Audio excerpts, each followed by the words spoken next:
Welcome to Fluent Phonics. Today, we will focus on mastering the pronunciation of the word slipping. Slipping.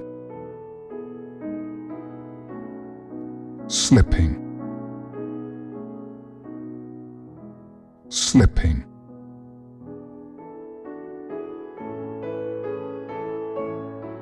Here's an example of how one might use it in a sentence.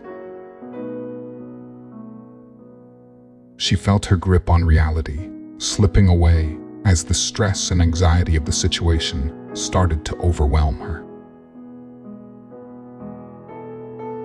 In this context, slipping refers to gradually losing control or becoming less secure, often due to pressure, stress, or an inability to cope with a situation.